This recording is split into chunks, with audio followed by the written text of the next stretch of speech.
So you're going to learn a little bit about Japan, but the focus is the language itself. So Japanese, they'll learn hello, goodbye, thank you, and peace in Japanese. Learn a little bit about the culture. There's always a proverb that's included, and then details. Well, then what you do is you find out a little bit about like their money, things like that, and some did you knows about the culture. Then it goes from continent to continent. So it's going to start, I believe, with North America. You'll walk through, it's a little bit bigger, sorry. You'll walk through North America and deal with those kind of countries. It has, on each of these, it has some Christian history for those particular countries, and World Heritage sites that will be mentioned as well. I think too, your style of writing is more of a, it's a broad brush approach to, here's a lot of kind of fun trivia, application, learn a sentence, test a food. But these courses, these books could stay part of your library. The Passport to America, which is state by state, and the Children's Atlas of the U.S. And I wrote them in combination so that they do not have duplicated information.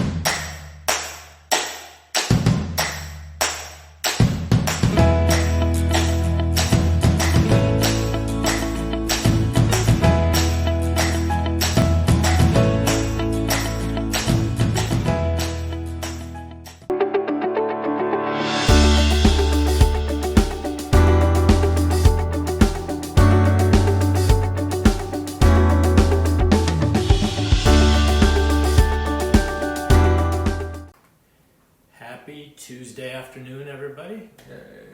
Excited to be here with you. Hope you're doing well. I am joined today by author Craig Froman. He is also one of the editors here at New Leaf Publishing Group.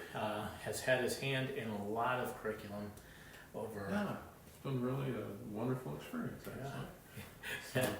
Yeah. Sometimes Craig is a little overwhelmed by everything that. The amount of volume.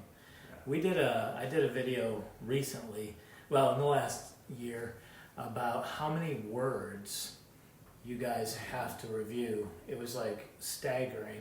If you did, the total number of pages was like unbelievable. And now these books that we're reprinting are all, 400 pages, and it's just amazing. Yeah, last year I think we hit 35 or 36,000 pages that we uploaded to the printer. So surely we had looked at each of those pages at least 3 times. Yeah. So you're looking at around 100,000 pages. So then you write the amount of words on every one of those pages is staggering. So yeah, it's. So do you go read, like for fun? Do you go read when you're getting Sometimes I'm just too tired. But I do have a lot of books that I'm wanting to read, and I do try to sit down and read, but usually by the time I can sit down at night, it's time for bed, and I'm so tired. I hear you. Well, hello, Laura, Arla, Debbie, or Deborah, Lindsay, hey Lindsay, Desiree, and Kelly C. Hello, everybody. Yeah, we are broadcasting in the Facebook group as well. Unfortunately, Facebook isn't showing me comments. I wish it was. Oh. So, but we'll still continue to broadcast there because this is some good information. So, we're going to talk. Well, a couple things. I want to announce the new Explore the Earth Child's Geography Volume 1 is in. I think this is an incredible resource that has come about, and we'll be talking about this more in the future, not today, but it is in stock now, so be sure to check that out as well. Did you have a hand in that? I looked at it several times. Yeah, I was not the main editor on it. But okay. All right, well, good. All right, so let's talk a little bit about, we'll start with the one that one of the originals, the Elementary Geography and Culture element. Okay, so I'm up north. Up north, I was taught to say it like it sounds, or it's spelled, elementary. But I guess here in Arkansas, it's elementary. So It's the English pronunciation, apparently. I get it. I don't know. That's how we said it in California. I don't know. That's how it's really is pronounced that way, Is that the but we all pronounce it elementary. So, That's fine. We will go with that. yeah. Well, you can do elementary. It's okay. You don't have to be wrong just because I am. But so the elementary geography and cultures course is one of our best-selling courses. I'm going to let you explain it. I'm going to watch questions. Let you explain the course and a little bit about the background of the books too. Yeah. Sure. Now, this is one actually. Let me start here. This book I was actually writing before I even came here, so it was one of the first ones I was able to pitch to Masterbooks, and we didn't really have a lot of curriculum back then, so I was astounded that Tim picked it up, and it was just a really fun one for me to write. I always loved missionaries when they came to our church and would talk about different parts of the world, or I would meet someone from a different part of the world, and just it always fascinated me. So this one goes along with the course. This book came first, and then we did Children's Atlas of God's World. Basically, the course walks you through both of these books. There are food highlights and such, so there's recipes that are added in there as well. From around the globe. From around the world. Recipes. That's right. So if there's certain countries, certain foods that are a part of that country. I know we added Canada in here just a few years back, and so I had a good friend in Canada ask about what were some of the kind of Canadian foods that they would like. Poutine, I think, was the one that we got in here. So it's mentioned in the book itself, but then the recipe is actually in the course. So you just kind of walk through each of these books through the week. It's got the schedule there in the front, of course. That's something I really do love about the Masterbooks courses. They all have that. Yep. Trying to find it there, the Trademark. daily schedule.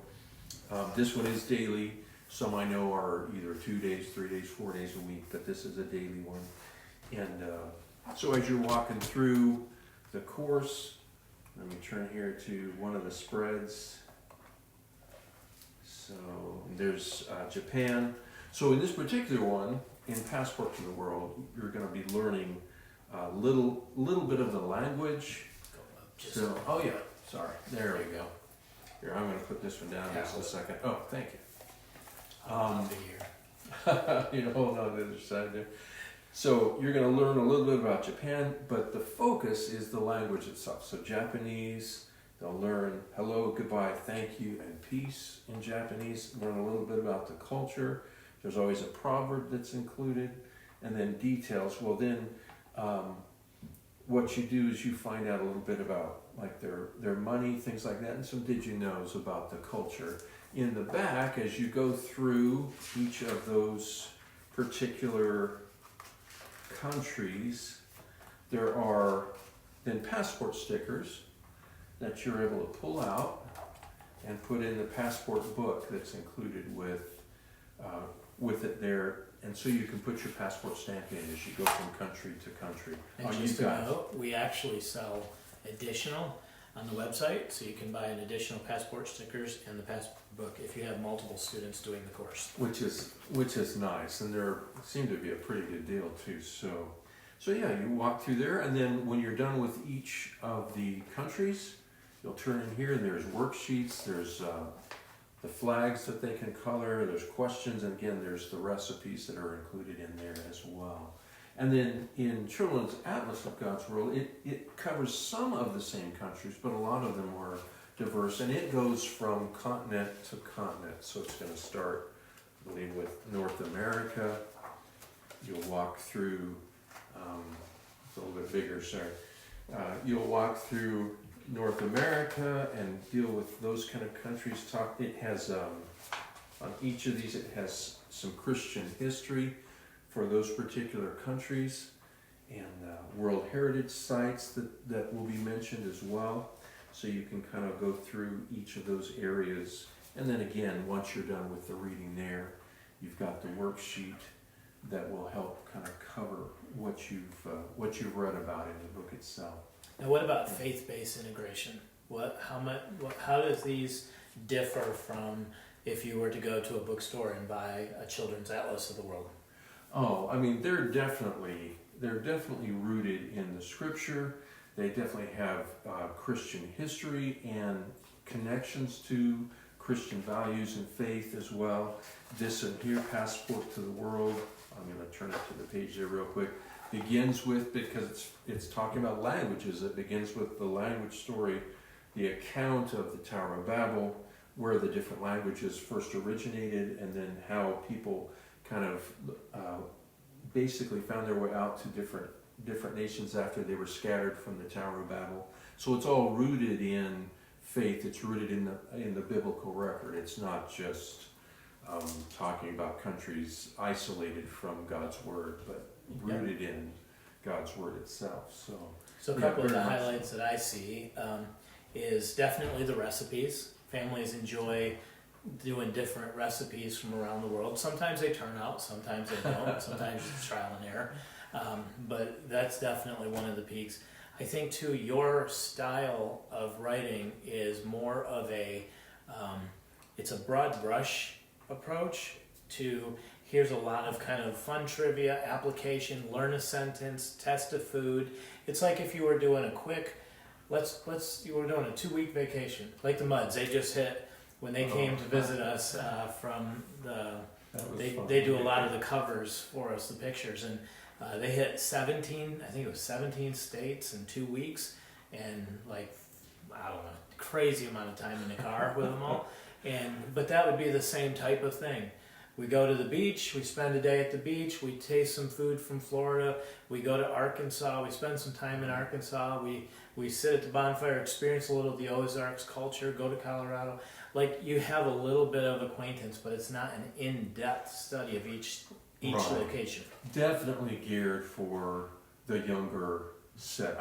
I think that adults that are reading along with their kids would enjoy the information, but it's definitely geared for those who are younger. Yes. And we try, like in this particular one, we always try to have, in this picture that's on this side here, there's always a child that's in traditional clothing from that particular country, or we talk about that kind of separate, so that a child can kind of connect to a child in another country as well. Yep. And that's what this focus is. It's sort of from a child's perspective, introducing whoever the reader is to that country. And then these facts here, where you've got the flag, you've got the population, life expectancy, literacy rate, those kind of things are all the same in each one, so you can kind of look across there. We have updated this since it was first printed, since I know things change. Obviously there was just another census, so I know there'll be some changes coming again, but yeah. Amali, I hope I got that right. Amali in the Moms of Masterbooks group asked, is geography a standalone course for a year, or should it be combined with another history? It is designed to be a standalone course. You could certainly do it as a standalone course. I know a lot of families will do it more as a family project alongside, like if you're doing world history, even though world history would be 6th, 7th, and 8th grade, this would also be a great complement to that, just to get a little bit of exposure to the rest of the globe and some different traditions. And you can go as deep as you want, or just as light as you want. Now, does this also have quizzes and tests, or? There are definitely quizzes in the back. Okay. I know some don't necessarily test. If they just did the worksheets, they could do also just oral kind of quizzes and things like that, but there's definitely written quizzes in the back that they can use. There was actually a school that had asked us to add those in there, so we did that. I think we had maybe a final at the end of each book at first, but then we've added more quizzes that they can utilize. But some choose not to necessarily quiz at this level. Right. But if they want to, they're definitely provided with the answer keys and everything in there as well. So the other thing that I love about these books, of course, they're just big, colorful, and engaging, but is that when you're done with the course, this is the consumable. This will be your consumable book, but these books could stay part of your library. So your family can go back to these anytime, put them on the bookshelf. They're not consumable. Right. And I do like that a lot, because we homeschooled our kids all the way up through high school, and I honestly don't know, other than some of our master books that we used, I don't know that we have too many other of their school books anywhere, because we didn't have a lot of master books when we started. Yeah. So I know the warehouse loves them, because the typical book, not really, they don't. The typical book is about like this. It fits perfectly in a box, fits perfectly in a FedEx box. These books, when we ship them, they require a different packaging, a different box. But I think it's worth it for the family to have a book that's just, especially when you're as culturally rich, there's just so much information in this book, and the colors are so engaging and so nice. Definitely awesome. Okay, so this is the World in Geography and Cultures. This is one that's been here around for a few years. It's gotten better over time, and then last year we released the U.S. Geography and Cultures. I think I took that book. So the U.S. Geography and Social Studies was the book that we released last year, and that's, go ahead and give the detail on that. So this one here, this was especially fun for, I mean, I loved making the World Geography and Cultures as well, but this one here, Elementary U.S. Geography and Social Studies, I just remember when I was young, my parents basically bought a camper, and we went on a 6-week tour of the United States, which I still remember very vividly, even though I was like in 5th grade. And so we traveled to almost 40 states, I guess, at that point. And so I remember a lot of this as I was doing the research for what is now, we've got Passport to America, which is very similar. It goes state by state. Every state is covered, and Washington, D.C. is covered as well. And it also has the stickers, and it also has the Passport book that a child can put their stamps in as they go through every state. But a lot of the details and the facts and things are just fascinating to me. America is just a beautiful nation. The Lord has, I think, just really blessed us with every facet of the world. I noticed in the World Geography and Cultures, talks about the different biomes and things like that are all around the world. Every one of those major biomes is somewhere in the United States, be it Hawaii being the islands and such, be it Alaska with the tundra, there's deserts, there's mountains, there's forests, there's rainforests.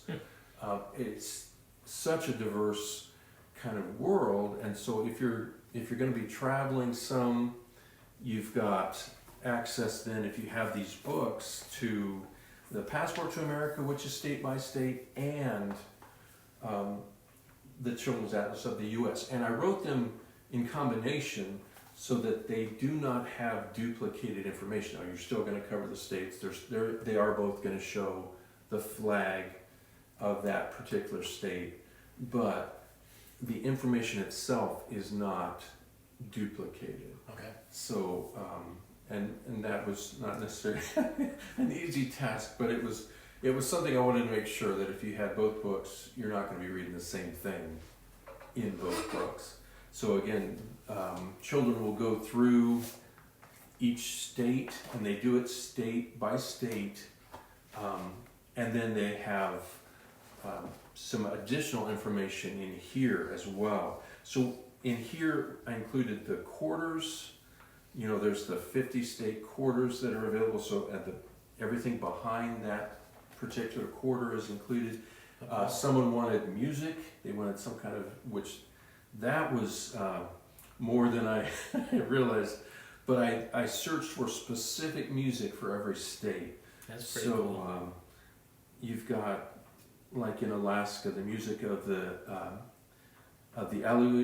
Aleut and other Native Alaskan people. It mentions things like that. Folk songs of Russia or Irish immigrants. State song is Alaska's flag. So every one of them includes the state song. So if you wanted to look that up, you could listen to it while you're going along through that.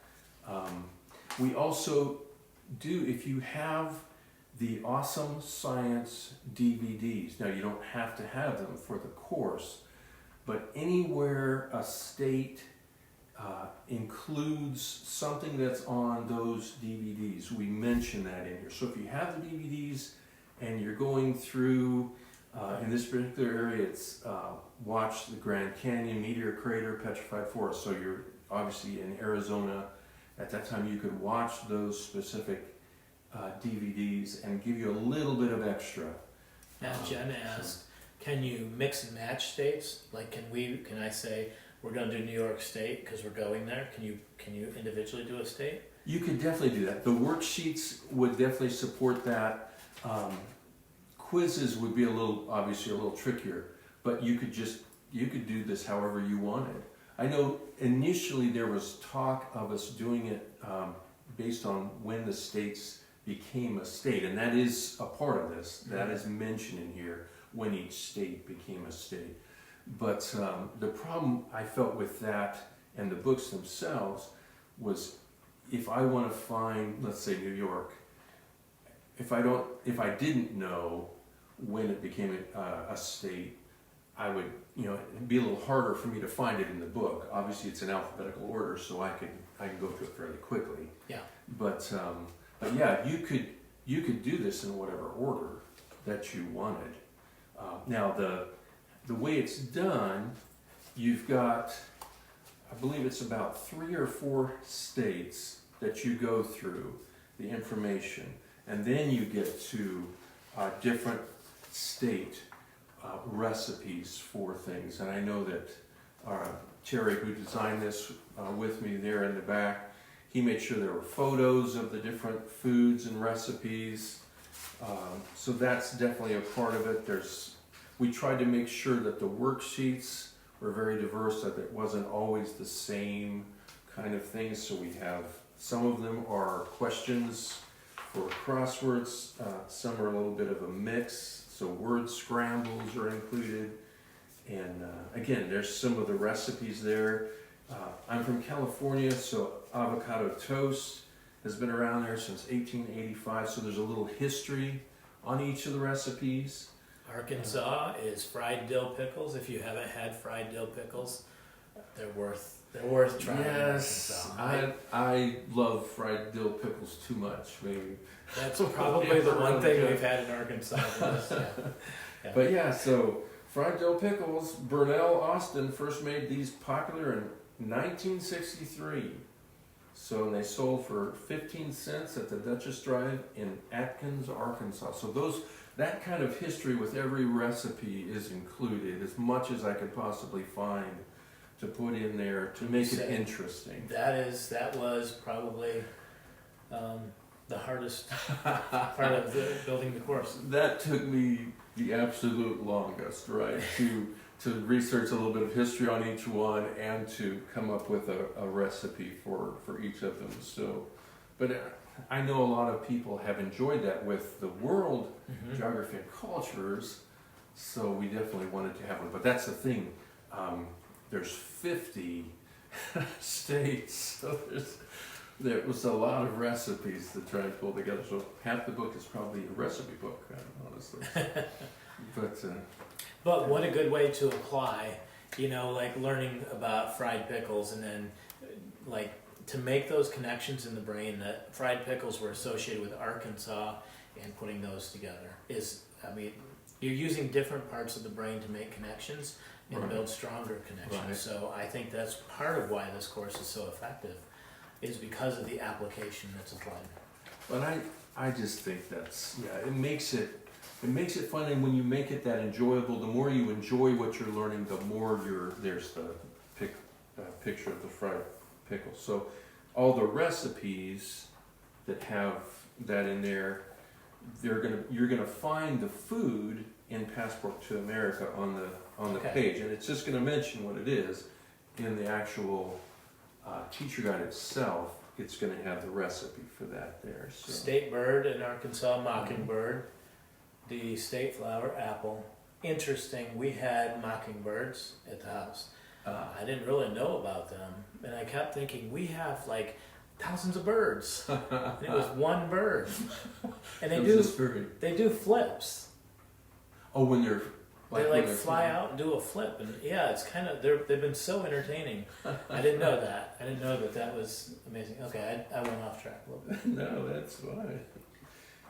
And there's the state quarter here, but if you want the history of the state quarter, what's on the state quarter, that'll be in the actual book here, that it will discuss the background of the state quarters. Very interesting. So, the average temperature, it doesn't say, does it? No. No. I know it's cold in Arkansas right now, so. Yeah, a little colder than I would be thinking for May. Yeah. So. Yeah, that's awesome. Awesome. Well, I think these are two courses that this course would be perfect with the U.S. history. To do this as a family alongside it, because you wouldn't have to do the whole course. Like, you've got 3 years of U.S. history, 3rd, 4th, and 5th. So you could obviously break this up and just go through it slowly and add, And a little bit over the 3 years. You could use the schedule, but just space it out for yourself. That's what some will do, especially if you're going to do that over the course of a couple of years or something. Yeah. You can just take, instead of daily, you just make it however it fits with the schedule that you're going in, and you'd be fine going through it that way. Yeah, that would work fine with something like that. And then, like you mentioned, for the world geography, going through the history, that would work with that as well. Yeah. So now, I think it'd be fun to collect quarters from the U.S., and I know we've been doing that for a few years just for fun, and that would be a fun add-on to this. When I was in school, it was a few years ago, not as many as yours. I look older, but Craig has more years on me, I think. Do you? You do. I probably do. I think you do. I'm 56. I'm 52, so there we go. Yeah. We're close. We wrote letters. Like, they took the map and they said, pick 2 states. And so I picked Utah and Nevada, wrote a letter to maybe their Chamber of Commerce or Tourism, and asked for an information pack. And they sent back this incredible packet of the stats regarding the state. They had a map. Like, it was so exciting because I was in elementary school. I said that right. and I got this packet from the state that was just like, and I was like so in love with Nevada because they had given me so much information. And I'm curious if any of you have you requested a information packet from the state, like Department of Tourism or Chamber of Commerce, that would maybe be attracting business, because that would be a really fun addition to this as well. Oh, and that is something. Anytime we're getting ready to go to a particular state, just our family to travel, we'll do that. We'll request that information because it's just kind of exciting to see what they provide for you. And so, yes, I mean, as you're going through these, that'd be a lot of information, but you could start. Even if you just picked a couple, just to see what the states that you're interested in. Maybe once you're going to be traveling too soon, or and that's another thing. If you are going to be traveling like over the summer or something, it'd be kind of fun to take these along and give you some insights into the state before you go there, because it does highlight some of the particular areas. Like the other had the heritage sites. This one I did research on either national parks, national monuments, things like that. So those are all highlighted. The main ones are highlighted on here. And I tried as well. You've got Rhode Island that's fairly small, the smallest state, and then you've got like a California. Obviously, the largest state is Alaska. But I tried to make sure, content-wise, that they were equal, so that you wouldn't just have a couple of lines on one state and a whole bunch of stuff on another. That way, no matter what state you're from, hopefully you'll feel like you've been highlighted well and not left behind because you were maybe smaller, or somebody, one time we were talking about this and they said, do you mention New Mexico? And I said, well, yeah, we definitely mention New Mexico. And they said, well, because some people don't really think that's a state. And I thought, what do you mean?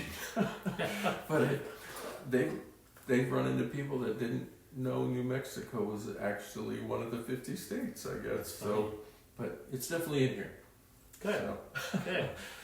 Awesome. Well, I think these are incredible courses. The world history that's been out for a while has been one of our best sellers, and a lot of people just love. Like, we get a lot of awesome pictures and masterbooks and action shots of this course. And I think the U.S. Children's Atlas of the U.S., the Passport to America, and the Teacher Guide are exceptional courses as well. And they're not overwhelming, so you can add it as a supplement or do it as a standalone. But because there's extra activities like cooking, that adds a lot of depth to the course and makes it a full course. So, awesome. Well, thank you for joining me. On other news, I think My Story K, did I see a little bit of a preview on my desk? First quarter is done, or pretty much done. Now you've written it all. Yeah. So first quarter's through design. Yes. Okay. Yes, and I think he's starting to work into the second quarter now. So right, but yes, it's all written. It's just getting laid out and designed. So, and it's been exciting. We tried to take the positive comments from people that liked My Story 1 and 2 to make sure we highlighted what they really liked about it. If there were comments of people that said, oh, they didn't like this particular aspect or this particular aspect, we tried to make sure we dealt with those kind of concerns as well to make sure this was something that would benefit just about everyone when it comes to kindergarten social studies and and such. But I think it's going to be really exciting. It's always fun to see it getting laid out and developed. And I believe there's a Let's Talk Science K that's coming. That'll be coming up right after that, I believe. I believe it's the same designer on that. And as long as we have you here representing editorial department, Cursive, handwriting. Yes, I'll be working on that one. That will be coming up. We've got Where Faith Grows. So I'm working on that one now to get that one done. And that one's over halfway laid out. I mean, obviously the whole thing is written. It's getting laid out, but that one will be done, and then that designer will take over on Cursive. Okay. So catch on to Cursive, and that'll be exciting. So it's fun to see those things coming together. It was interesting for me. Just a quick aside on Cursive. I started doing some research because obviously I was taught Cursive, but a lot of schools are no longer teaching. A lot of states are no longer requiring it. I don't believe it has anything to do with like if you're in a public school and you're doing Common Core does not include Cursive at all. So the idea was that what's the point? It's really not that important, obviously. But when you start researching Cursive and you realize how, number one, if a child is dyslexic, it can help them because they're connecting the letters as they write, and that helps them not only to spell better, but it helps them to be able to read better because their focus is drawn into this looping pattern where you're not pulling your hand off and you're not just seeing things as fragments, you're seeing them as all together.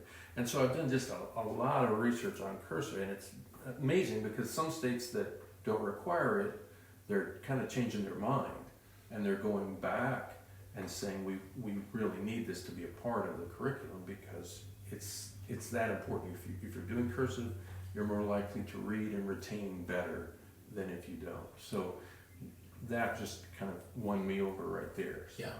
And what I like about Carrie Bailey is she's very holistic, the author. Very much Very so. holistic. So some of the things that you wouldn't normally think about, like balance, and because it's different when you're doing Cursive and it's a continuous motion in what you need. And there's skills in there that you wouldn't expect necessarily to be in a handwriting course. Right. So. And one thing too, I know that you're left-handed. Yeah, I am. Correct. So I asked Randy at some point, hey, how did they teach you to write since you're left-handed? And he said, well, they just kind of said copy the letters. Yeah. And so I've done some research on that as well. I know Carrie had done some research on that, so we're bringing that into the course to help awesome.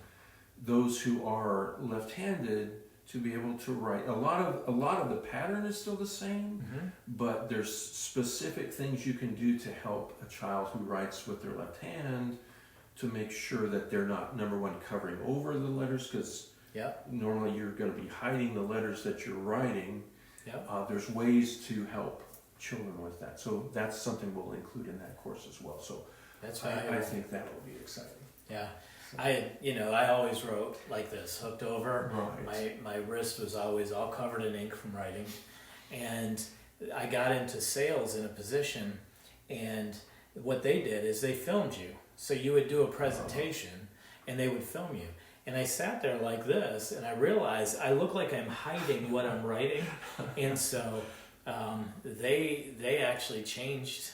Like they were like, you need to sit, like, instead of putting you over here where it looks like I'm hiding it, I need to sit with you on my right hand side so you can see it, and I need to kind of turn the paper a little bit. But after so many years of doing it wrong, it's so ingrained, the muscle memory is there. So it's always been a challenge, but it's a chainsaw, a blade's always on the wrong side. Life is pretty much on the wrong side for a left-hander. I never knew that scissors. This is, I didn't get this, right? I still don't know how to use scissors.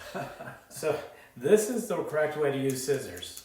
The problem is you can't see the blade when you cut. So I've always thought my thumb never fit right in this hole, but this is the way I've always had to cut so I could see the cut on the line. Yeah. I do remember them I don't remember what grade level, but they did have some left-handed scissors, but I always thought, don't you just put your finger and thumb in there? And I didn't realize how different it was. The problem is when you've learned with right-handed scissors, then going to left-handed scissors and you're always doing it backwards.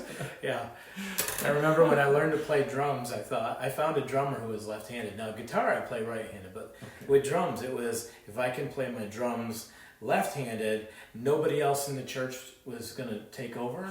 So I set the drums up left-handed, so I had no competition for the drums. And that worked well there, but in the real world where everybody else has a right-handed set, it hasn't worked so well. So I kind of shot myself in the foot on that, but yeah. So let's see.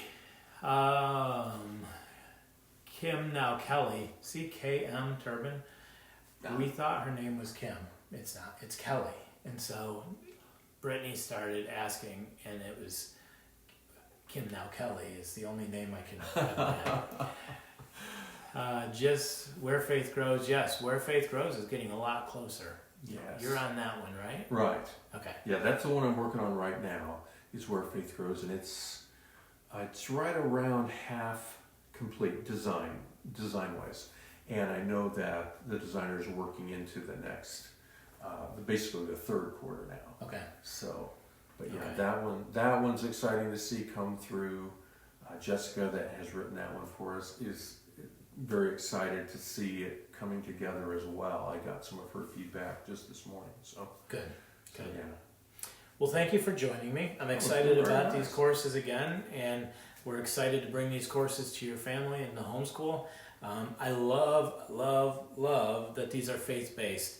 To find children's atlases that are based from a creation, biblical, authority, Christian perspective, and have faith integrated into them is so important, especially when you look at like languages and understanding that the languages come from the Tower of Babel, and then the dispersion of people and the races, understanding, to have a worldview of one race, one blood is so valuable, as opposed to, being trained that there are differences, and even some of the things that kids are trained. So there's so much value in these courses. So I highly encourage you, even if you're going with American history or U.S. history, which would be the same, Craig. Yes, that's Or that's world very history. true. Or world history. Yes, to do those. So awesome. Well, thank you guys for staying with us, and I hope this was helpful. We certainly do appreciate the honor of serving your families and being part of this community with you. So, That's and very Craig and I, we're old dogs in the homeschool community. Craig had 2 children, homeschooled them both. All the way through high school. Yep, and college. Both of them went to college. My daughter is now teaching actually special education, so That's that's awesome. just something the Lord put on her heart to do. Yeah. So And we've launched 5, all the way. Wow. My oldest went private school that I was the principal of, and then we pulled her to homeschool because we just felt that that's what the Lord led, and we've homeschooled now for over 25 years. So, yeah, we've seen the fruit of it. yeah, it has been really pretty wonderful to have our kids come to us. I didn't get homeschooled obviously myself. Yeah. So, I mean, I had loving parents, everything, but we didn't necessarily talk a lot. I'd be in public school, I'd come home, we'd have dinner together, and then I'd go off with my friends or something. So Yeah. it's kind of nice to have a close relationship, a close connection with your kids. And if they need to talk about something, they talk to us. And Yeah. I realize there's probably a lot of kids that wouldn't be talking about certain things with their parents, but it's just natural because that's how we were as a family. We were close, and so we're still close. So Yeah. it's pretty exciting, and it's really is a blessing. So I was probably a bad influence when I went to public school. I was probably a bad influence in private school. I know I was. And Kristen says I'm the worst influence in the homeschool too. Wow. So, which I know because of your experience with me here. You couldn't even imagine that. No. So, yeah. Because I'm pretty near angelic in the office. Yes. Thank you. I can see the glow coming off off your halo there. Yeah. We try. We do try to be good. So, yeah, your video when you actually came in and yes. you know, apologized for your behavior. It was a hit. So. Well, I'm glad. Anything I can do to help the marketing department. So way to toot your own. Jess said, "Way to toot your own horn, Randy." I am good at that. I'm in marketing. Marketing is all about tooting your own horn. If you don't toot your horn, nobody else will, right? Shameless self-promotion. So in marketing, you have to get pretty comfortable at tooting your horn. Like I go through town just tooting my horn. That was one of our homeschool lessons, I guess you would say, that I taught my kids. Sometimes you have to pat yourself on the back because no one else is there to do it. That's right. So my mom always would have been like, stay humble, because pride comes before a fall. And I'm like, when you're on the ground, there's no place to go. I might as well get up and pat myself on. All right. Hey guys, God bless you guys. We'll talk to you on Thursday.